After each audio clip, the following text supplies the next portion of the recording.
With the year coming to an end, it is always fun to look back on some of the craziest moments that we've had. So Caleb and I wanted to review the top 10 craziest moments of 2024. Coming in at number 10 takes us to the Wilbur Wright Museum. We go to a place that we don't have a whole lot of expectations. I was exhausted and I have no energy whatsoever. I had to work the next day at like 2 o'clock in the morning. Yeah, we were in the room that has like a TV playing in the museum, and there were planes hanging from the ceiling, and out of nowhere we asked for something to happen, and then the plane above us started moving. And not just moving, It was like going spinning. Though hard to see from this angle, Armand starts to notice the plane above Caleb begins to move.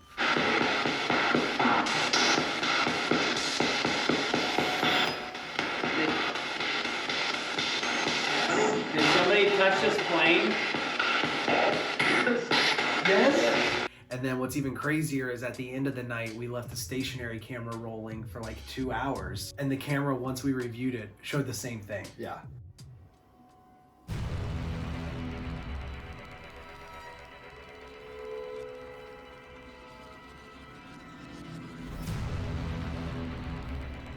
Coming in at number 9, we have our night at the Second Sight Spirits Brewery in Kentucky. And editing this and putting the pieces together, I was really shocked at what happened. Take a look at this clip. We set up a night vision camera in the back hallway. 2 hours into our night, the motion light went off. What makes this more interesting, we left a camera rolling all night pointed at their security cameras. Within minutes of the motion light going off in the hallway, the bar's security camera that looks over that hallway malfunctioned.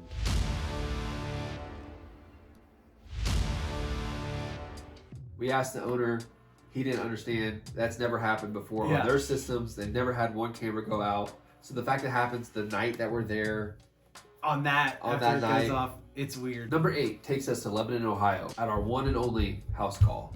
When Trevor's coming down those steep steps, if you don't get it all on camera, you lose the context that puts it all into perspective. So it can be kind of inconclusive in a sense, but the fact that we got the latch on camera right as he's coming down. And it's just like there's no explanation of why it's latched, and 2 minutes later, it's not only unlatched, but like cracked open. Yeah.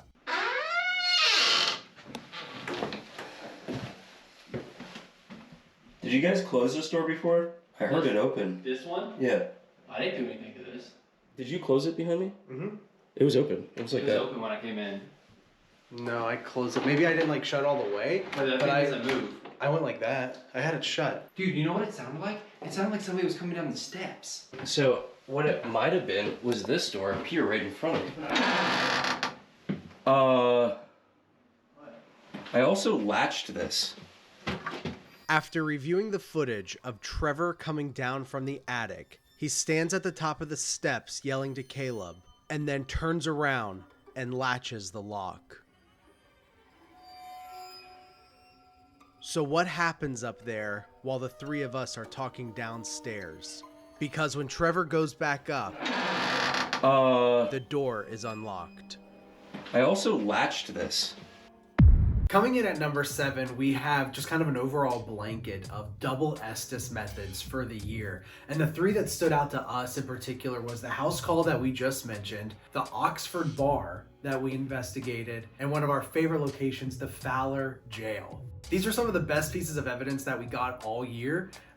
We're gonna play bits and pieces from those 3 locations to give you an idea of just kind of how it felt in the moment. I don't think it can ever really capture how intense it was. Nothing that we can put on film captures what it feels like to hear our names come through or get a direct answer through the spirit box. Again, we always show it. Noise canceling headphones. You can't hear anything. So when something comes through that responds perfectly, you never get tired of that. So something we've become accustomed to doing is double Estes methods. We're going to have Trevor sitting here, and he's going to be answering questions.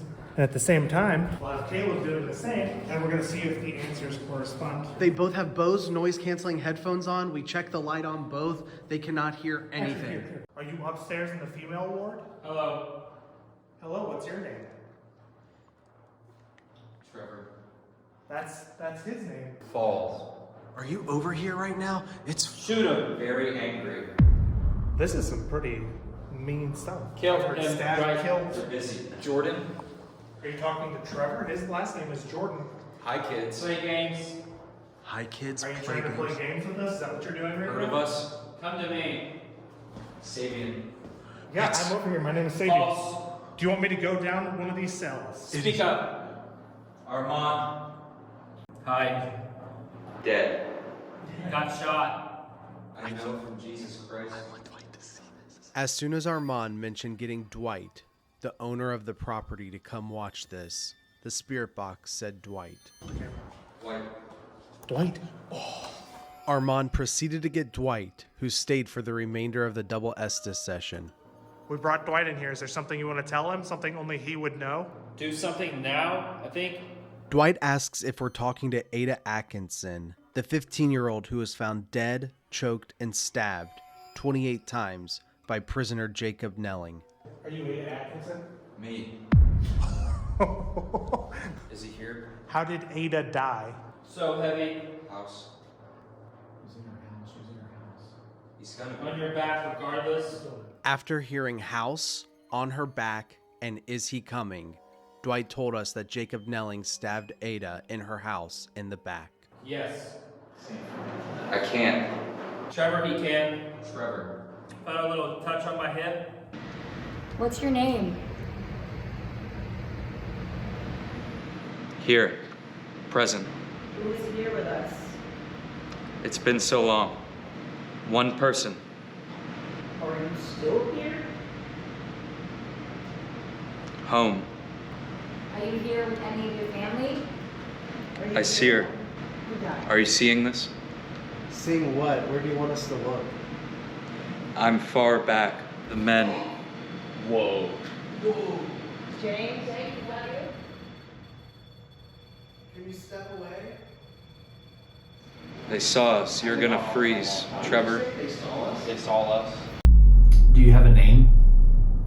Trevor. Bot. Clear as day, Trevor. Are we welcomed here? Here. Here. Home. Thank you. Here. Thank you so much. What is your name? That's Louise? Do you know Mike and Stephanie? Who's there? Me. Strike 3. 3. Was somebody killed here? Hole in the wall. Hey. Hi. Can you reveal yourself tonight to us? He's away. Found this. What did you find? Over here. Did you find a device? Yes. In there. In the kitchen? As soon as the spirit box mentions a device going off, the camera in the kitchen caught this.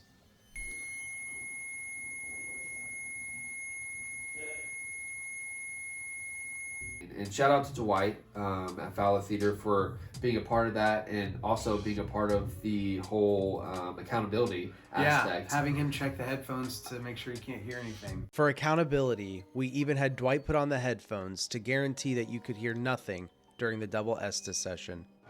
It's loud as hell, but I was about to say, you think you can hear anything? Here. Can you hear us? Can you hear us? Honestly, can you hear us? Nope, can't hear you. And shout out to you for Yeah. being able to being the maestro behind Bless you. putting everything back together that you guys get to experience, because in the moment there's so much going on. We have so much footage that you cut up and edit and put together. We use about 9 cameras to film our videos. I go through on average 56 hours of footage per investigation. So yes, bless me, bless us, bless our videos. Coming at number 6, we have immediate responses. This consists of one night.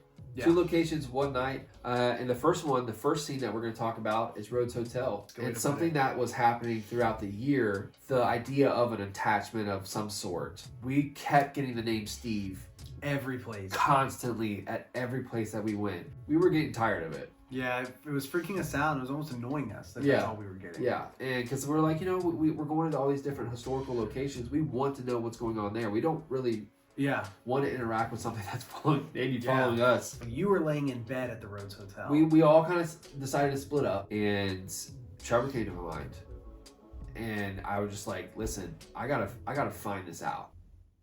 Are you attached to me? Am I in danger? Are you following Armand? Are you following our group? Are you following Trevor?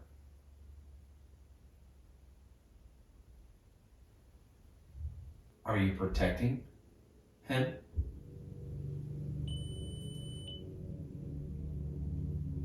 I don't know if you're still here or around us, but we wanted to leave. If you are protecting Trevor as you say, we greatly appreciate that. He's not going to need protecting like that. Do you understand that?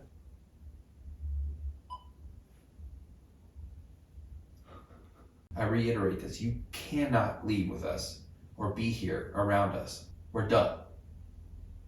You leave it here. Do you agree to that?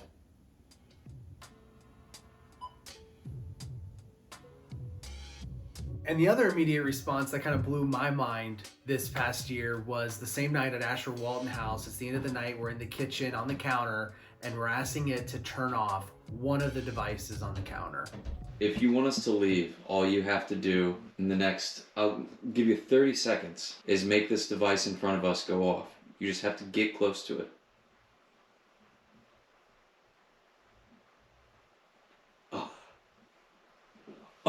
Dude. What? It's f***ing with us now. I mean, that is technically what I asked, so I will respect that. Just died. We didn't say for that. We didn't say REM pod. I said, can you turn That off. I know, I said, can you make that device go off? If you've seen our videos, you know we use a ton of different tools and devices hoping to get some activity with the paranormal. One of my favorite ones are cat balls, just by how simple they are. They're literally just cat toys that you can buy for your pet that we use, put down on the floor, and they really only go off, if they're working right, if something touches it. Right. So for number 5, we have 2 of my favorite instances where not only a cat ball went off, but 2 cat balls went off at the exact same time.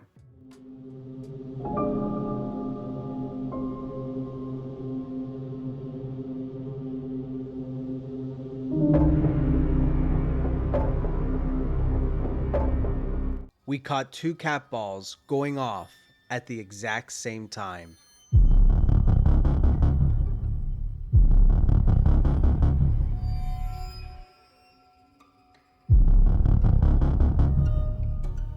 Next, we have number 4, sticking with the cat ball theme. What's better than them going off than moving?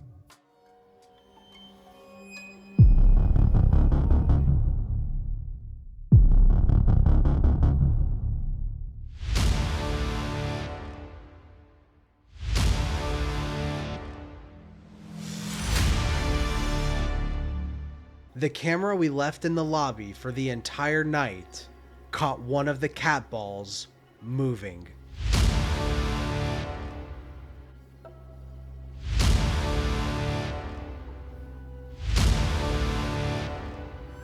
What's cool about that is both instances, we had no idea in the moment that they moved. No. Some of the best evidences that we've ever gotten are from cameras that we've left behind and not what we're in the moment doing. 100%. If we didn't have those abandonment cameras throughout the night, our videos, I really don't think would be as good. I don't either. I mean, I think we say this almost every video that we go back and we look at all the stuff. It's like, you know, sometimes you feel like there's not a whole lot, and then you go back and you're like, that's crazy. That's absolutely insane. This is one moment. Like, it's one thing, again, for them to go off.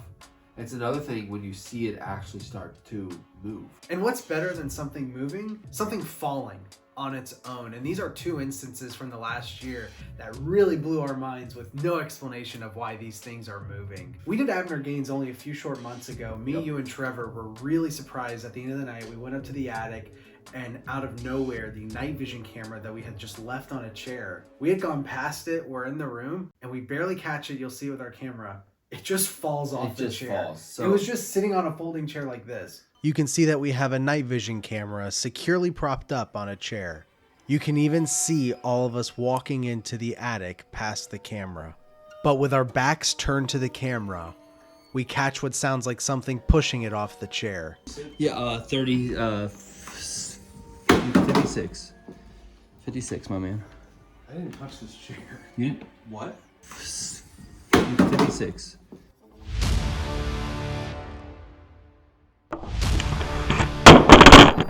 So I'm always trying to challenge myself of how like we could get a different shot, how it's gonna look nice. In this particular instance at the Fowler jail, right in front of the evidence room, we didn't really spend a whole lot of time in there, but that was one thing. So when we left to go back over to the movie theater, I wanted to make sure that there was a camera in there. I took an EMF reader. If anybody has ever held one of the old the little EMF readers, they are very light. They're not even a pound. No, they're very, very light. I wrapped that thing up in wire. No explanation. I got goosebumps just thinking about it just because I'm very, very... If it fell, it would just fall. Right. Like if it wasn't in good, it would just fall. Right. It literally is like one by one, the wire. After hours of it just being recorded. So take a look for yourself and tell us what you think. Earlier in the night, Caleb left a camera rolling outside the jail's evidence room. Caleb used wires to tie an EMF reader to a pipe above the door. Not only did he secure it tight, but an EMF reader weighs approximately 1 pound and would not be heavy enough to pull the wires down. So we have no explanation on what you're about to see.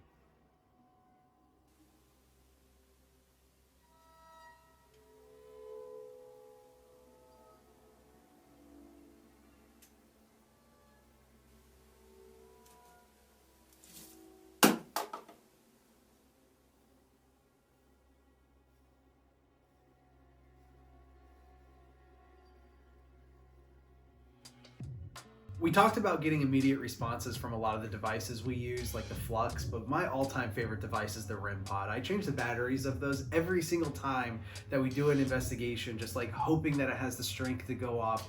I would say 7 times out of 10, it never goes off. These jerks left me at the jail by myself. Curiosity got the best of me, and I'm just like, if there's anybody here, could you make that device go off? We had one REM pod that was just sitting up there for whatever reason. I don't think we ever moved it or changed it throughout the whole night. It's just on. And let's speak for itself. That was the heat sensor. It's all right. You're welcome to touch it. There's lights that go off.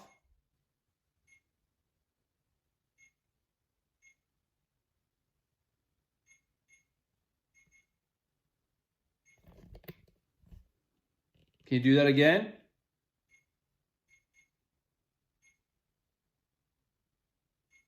I kind of want to go outside. I'm just right outside the door.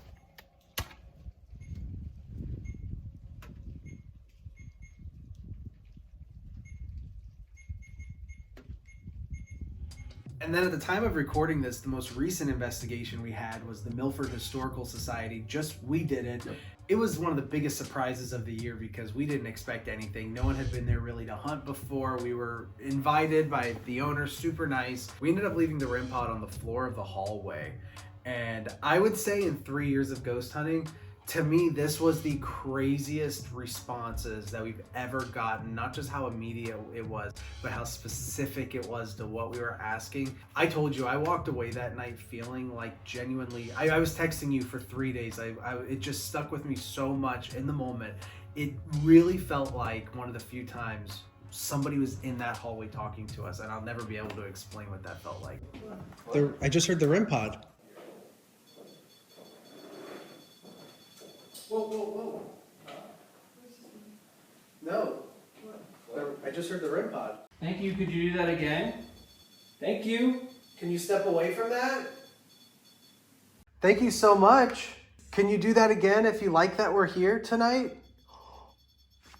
Are you hanging out in this hallway tonight? Are we talking to a child? If you're a kid, can you make that go off? Mr. McGrew? I just got chills up my spine. Is this your home that we're in right now? Whoa. Can you make that go off one more time? And finally, for number 1, Disembodied Voices.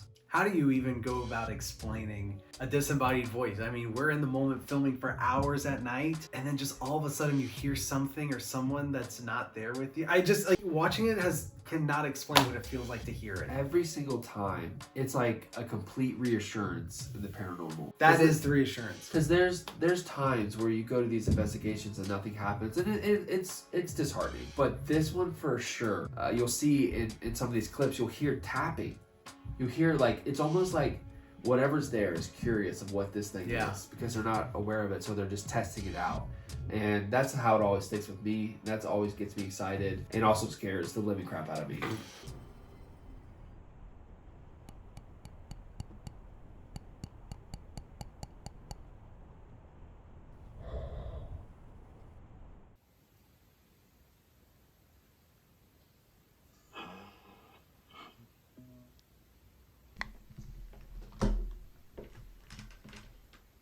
Another instance of a disembodied voice, again earlier this year, just you and I went to Entertainment Junction together, which is a museum here in Cincinnati, Ohio. It's a train museum / like kids fun house, and we left again the night vision camera inside the mirror maze. Yeah. Yep. Again, one of those instances we don't know till we go home and look at the footage, and unexplainable what this sound is. The night vision camera in the mirror room caught this.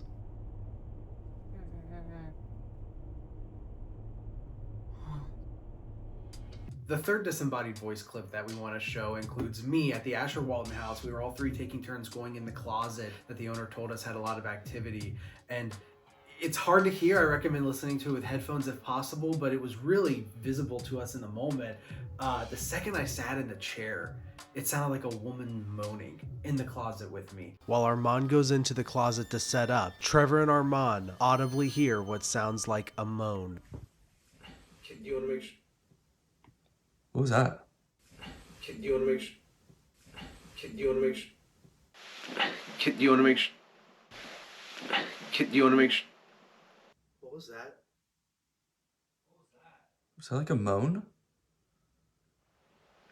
Yeah. Did you hear that? Was it a vibration? Like, did your phone go off? My phone's on airplane mode. Was it the seat? Could have been the seat. So stand up and sit down again.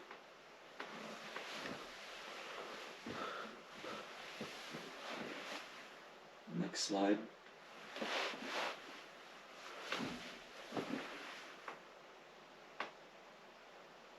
Did you hear that? Yeah. And then the last clip that we have, one of my scariest favorite moments of the year, it's Whispers Estate. We love Whispers. Everybody loves Whispers. Everybody loves Whispers. It carries itself. You know? Everybody loves Whispers. Everybody loves Whispers. They stuck me in the mirror room. I hate being alone. I was already freaked out to go there again with the night vision camera. Yeah. I was in there with the night vision camera in the dark, and my eyes closed. I'm kind of talking to myself, and out of nowhere, next to me is like an audible moan, and I wussed out. I am in the mirror room. I don't even have a phone in here. We are using night vision cameras, so I am in complete darkness. Too many spirits here. Dude! What? What the Huh? It literally sounded like a cat in here. It just went, oh my god. You're right. It was in my ear. Too many spirits here. Dude! What? What the Too many spirits here. I put my arms out and I closed my eyes. I was still. And I thought it was my stomach at first. It was like, ah. It was like 3 seconds. From the bottom of our hearts, we say thank you for riding with us in the year 2024. We've gained over 7,000 followers this year. Truly, it's just absolutely mind-blowing. For all the ones who have stuck with us throughout the years, to the new people who have come and have tagged along, we hope that you stay next year as we continue just to be Ghost Bros. And hopefully we can give you more content that you enjoy.